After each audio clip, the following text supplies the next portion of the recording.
Watching today's winners and losers on Wall Street with our financial expert Rob Black, and a strange story in the finance world. Bank of America, everyone waiting for a dividend hike and a big share buyback, and then they say, never mind. Well, not quite. That's what it seems like. What they said was, we looked at our balance sheet. We said some securities were worth more than they thought they were. The Fed Reserve basically said, never mind.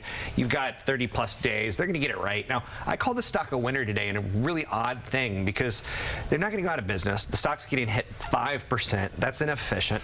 The buyback will come. The dividend will come. Relabeling your assets is not the beginning of the end. They found some Merrill Lynch assets that they acquired that they didn't account for properly.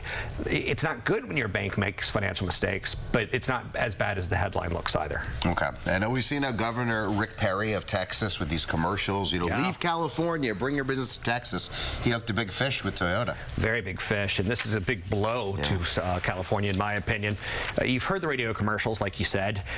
Governor Rick Perry, come to Texas. We're tax friendly. So Toyota's taken 5,500 California employees to Texas, to Dallas, Texas. And again, it is an expensive state to do business in California. 10% sales tax, roughly 10% state tax. With those two, features, we've got some incredibly smart people. But this is a company located just outside of LA in Torrance, California. Toyota probably should be in Dallas, to be quite honest with you. They don't get the benefits of California, although there are a lot of Californians driving their vehicles. But tax management, tax efficiency, I understand the move. The only problem is their employees have to live in Texas now.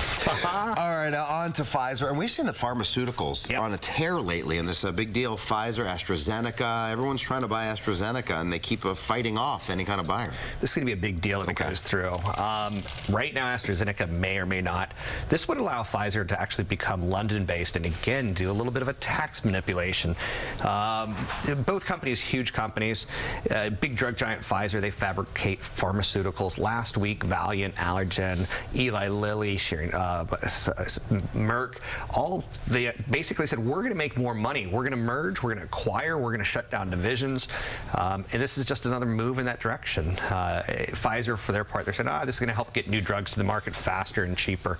It's really about saving money. And as an investor, it's good news because the whole sector's focused at cutting some redundancies. Okay, and here's an app maker, Rovio, Angry Birds. They never went public, and it looks like people are getting a little tired of Angry Birds. I guess it's the freemium. Angry Birds business model, okay? Work with me for uno momentero. It was a downloaded. You paid 99 cents, you downloaded it, you didn't want the ads.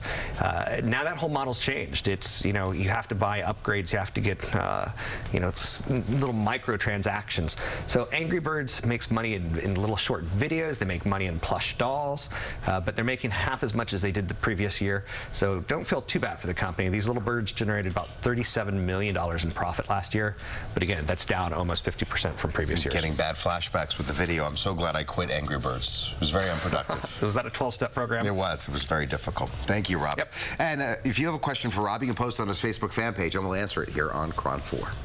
Daria?